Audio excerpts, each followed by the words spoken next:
পুঁজিবাজারে দীর্ঘ ছুটির সমন্বয়ে লেনদেন চালু থাকবে 2 শনিবার। তো আমরা কিন্তু ঈদুল আজহা উপলক্ষে একটা বড় ছুটিতে চলে যাচ্ছি, প্রায় 10 দিনের ছুটি পাচ্ছি এবং এই 10 দিনের ছুটিকে কিন্তু সমন্বয় করার জন্যই এই মে মাসের 2টি শনিবারকে স্টক মার্কেটের লেনদেন চালু থাকবে বলে জানানো হয়েছে। তো এই বিষয়টি নিয়েই আসলে আজকে আমরা ডেপথে জানবো এবং এই ছুটির বিষয়টা একবারে ক্লিয়ার করে দেওয়ার চেষ্টা করব। আজকের ব্লগটি যারা একটু মনোযোগ দিয়ে দেখবেন তারা কিন্তু এই বিষয়ে একেবারেই স্বচ্ছ একটা ধারণা পেয়ে যাবেন। আর তাছাড়া স্টক মার্কেট রিলেটেড যে সকল নিউজ পোর্টালগুলো রয়েছে আজকের দিনের, সেগুলোর শিরোনামগুলো এই ব্লগটির মাধ্যমে কিন্তু আপনাদের সামনে তুলে ধরবো। তো আমরা আসলে এখন ইন্ট্রোতে চলে যাব। তবে ইন্ট্রোতে যাওয়ার আগে যদি আপনি আমার এই চ্যানেল নতুন হয়ে থাকেন তবে অবশ্যই চ্যানেলটিকে সাবস্ক্রাইব করে নেবেন। আর যদি এই মুহূর্তে ভিডিওটি আমার ফেসবুক পেজ কাইট টিভি দেখতে থাকেন তবে অবশ্যই কাইট টিভিকে ফলো দিয়ে রাখবেন। আর স্টক মার্কেট রিলেটেড আপনার যে কোনো প্রশ্ন আমার কাছে করতে পারেন নিচের দেওয়া হোয়াটসঅ্যাপ নাম্বারে। তবে অনুরোধ থাকবে অবশ্যই একটু মেসেজ আকারে কোশ্চেনটি করার জন্য। তো আমরা এখন ইন্ট্রোতে চলে যাচ্ছি। ইন্ট্রোর পর আপনাদের সবার সাথে আবার দেখা হচ্ছে। ধন্যবাদ।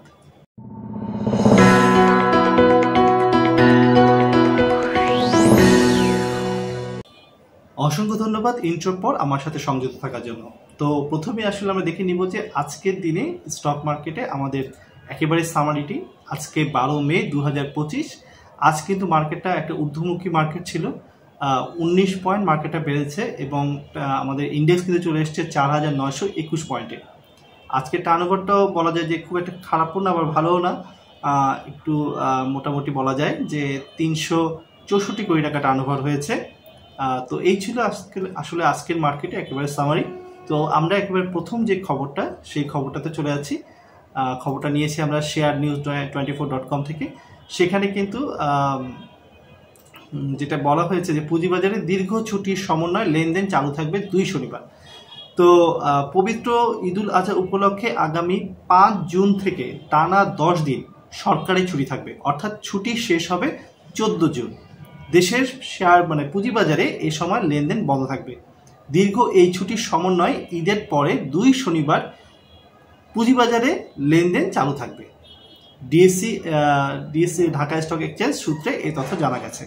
তো আমি আবার একটু আপনাদের সাথে একটু এক্সপ্লেন করে দেওয়ার চেষ্টা করি। এটি কিন্তু ছুটিটা হচ্ছে আমাদের কি জুন মাসের 5 তারিখ থেকে। 5 তারিখ কিন্তু হচ্ছে বৃহস্পতিবার এবং 5 তারিখ থেকে শুরু করে আমাদের কিন্তু স্টক মার্কেট বন্ধ থাকবে 14 তারিখ পর্যন্ত জুন মাসে। একটু খেয়াল রাখবেন, জুন মাসের 5 তারিখের কথা বললাম, 14 তারিখের কথা বললাম। আর অর্থাৎ 15 তারিখ থেকে কিন্তু আমাদের স্টক মার্কেটে আবার ট্রেড শুরু হচ্ছে। আর মে মাসে যেটি কথা বলা হচ্ছে যে 2 শনিবারের কথা, যে এই 2 শনিবার কিন্তু আসলে সমন্বয় করা হচ্ছে যে আমাদের ছুটি রেখে 2 দিন কত তারিখ, এটা হচ্ছে কি একটি হচ্ছে কি 17 তারিখ আর আরেকটি হচ্ছে কি 24 তারিখ। অর্থাৎ যেহেতু আমরা একটা লম্বা ছুটিতে যাচ্ছি সেই ছুটিটাকে কিন্তু সমন্বয় করার জন্য এই 2টা দিনকে অতিরিক্ত বলা যায়।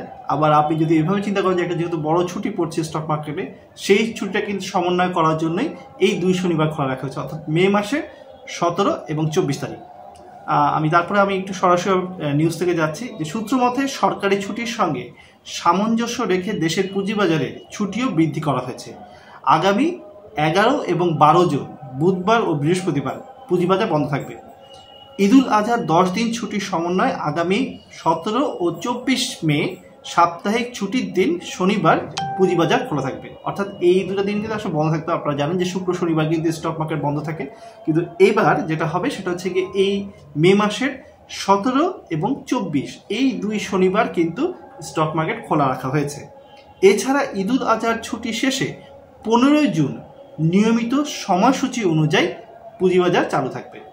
তো আশা করি যেভাবে আপনাদের সাথে একটু একেবারে বিস্তারিতভাবে তুলে ধরলাম বিষয়টি, এতে আর কারো কোনো কনফিউশন থাকবে না যে আমাদের আসলে কবে এই ছুটিটা থাকছে। একবারে ছুটি যদি বলা হয় যে মে মাসে 5 তারিখ থেকে কিন্তু আমরা কিন্তু একদম প্রায় একটা বড় ছুটিতে চলে যাচ্ছি। আসলে একেবারে আমাদের আবার যেটা খুলবে সেটা হচ্ছে গিয়ে জুন মাসের 5 তারিখ, এটা হচ্ছে বৃহস্পতিবার। এই 5 তারিখ থেকে আমাদের কিন্তু ছুটি চলবে হচ্ছে 14 তারিখ পর্যন্ত। আর এই যে জুন মাসে আমরা যে ছুটিটা কাটাচ্ছি আর কি, সে কারণে কিন্তু আমরা মে মাসের 17 তারিখ এবং 24 তারিখ এই 2 দিনই কিন্তু হচ্ছে শনিবার, কিন্তু এই 2 দিন আমাদের অফিস খোলা থাকবে, আমাদের ট্রেডিং চালু থাকবে। তো এই ছিল মোটামুটি এই নিউজের একেবারে সারমর্ম। এরপরে আমরা আমাদের পরে যে নিউজ পোর্টালটা রয়েছে সেটা হচ্ছে গিয়ে sharenews24.com। সেখানে এসেছে সংস্কার ও প্রণোদনায় সম্ভাবনার দ্বার প্রান্তে দাঁড়িয়ে দেশের শেয়ার বাজার। এটি অবশ্যই একটা পজিটিভ নিউজ। আসলে অনেকদিন ধরে কিন্তু আমরা শেয়ার বাজার একটা খারাপ একটা সময় পার করছি। আশা রাখছি যে এখন একটা ভালো একটা সময় পাবো। আসলে সংস্কারের উদ্যোগে আমি একটু মূল অংশ থেকে পড়ছি। সংস্কারের উদ্যোগে মূল নির্দেশনায় যে 5টি পয়েন্টের কথা বলা হয়েছে সেই 5টি পয়েন্ট আপনাদের সামনে অলরেডি তুলে ধরা হয়েছে, আপনারা সকলেই জানেন। এই 5টি পয়েন্টকে কিন্তু কেন্দ্র করে বলা হচ্ছে যে বাংলাদেশের পুঁজিবাজার আসলে সংস্কার ও প্রণোদনা সম্ভাবনার দ্বার প্রান্তে দাঁড়িয়ে আছে আমাদের শেয়ার বাজার। এবং আসলে এগুলোকেই আসলে খুব ইতিবাচকভাবে দেখছে যারা স্টক মার্কেটের সাথে সংশ্লিষ্ট রয়েছেন তারা। তো আমরা এরপরে যে নিউজ পোর্টালতে চলে যাবো সেটা হচ্ছে sunbd24.com। সেখানে কিন্তু এনআরবি ব্যাংকের কথা বলা হয়েছে যে লেনদেনের শীর্ষে এনআরবি ব্যাংক। পদ্মা ওয়ারের নাম পরিবর্তনের অনুমতি, তারপর হচ্ছে গিয়ে সূচকের মিশ্র অবস্থায় কমেছে লেনদেন, সূচকের পতনে চলছে লেনদেন। তো এগুলোকেই তারা হচ্ছে গিয়ে হেডলাইন করেছে। এরপরে আমরা যে নিউজ পোর্টালে চলে যাব সেটি হচ্ছে গিয়ে অর্থসূচক কিন্তু আইডিএলসি একটা নিউজকে হেডলাইন করেছে। সেটা হচ্ছে প্রথম প্রান্তিকের আইডিএলসি 44% একত্রিত নেট মুনাফা বৃদ্ধি। আলহামদুলিল্লাহ, ভালো নিউজ আসলে পরে আমাদের কাছেও ভালো লাগে। এরপরে রয়েছে দরপতনের শীর্ষে বেলিজিং, দর বৃদ্ধি শীর্ষে নর্দার্ন ইসলামী ইন্স্যুরেন্স। আর এনআরবি ব্যাংকের বিষয়টাও তারা তুলে এনেছে যে লেনদেনের শীর্ষে এনআরবি ব্যাংক।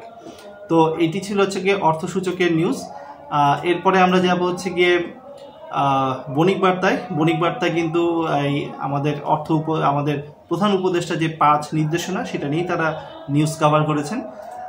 তাছাড়া এরপরে আমরা চলে যাচ্ছে গিয়ে dailysun.com-এ, dailyshare-news.com-এ। সেখানে কিন্তু কয়েকটি নিউজ একেবারেই সামারি আকারে দেওয়া আছে। সেটা হচ্ছে গিয়ে 7 দিনে 9,000 কোটি টাকা প্রবাসীর আয়, পুঁজিবাজারে দীর্ঘ ছুটির সমন্বয় লেনদেন চালু থাকবে 2 শনিবার, যেটা একেবারে হেডলাইনে আমরা করলাম, প্রথমেই আপনাদের সামনে এটা নিয়ে আলোচনা করলাম।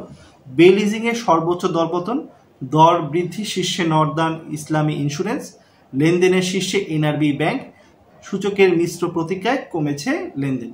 তো এগুলোই ছিল আজকের দিনের জন্য, অর্থাৎ এই যে 12 মে 2025 তারিখের জন্য স্টক মার্কেট রিলেটেড একেবারেই যে বড় বড় যে শিরোনামগুলো ছিল সেই বড় বড় শিরোনামগুলো আপনাদের সামনে তুলে ধরলাম।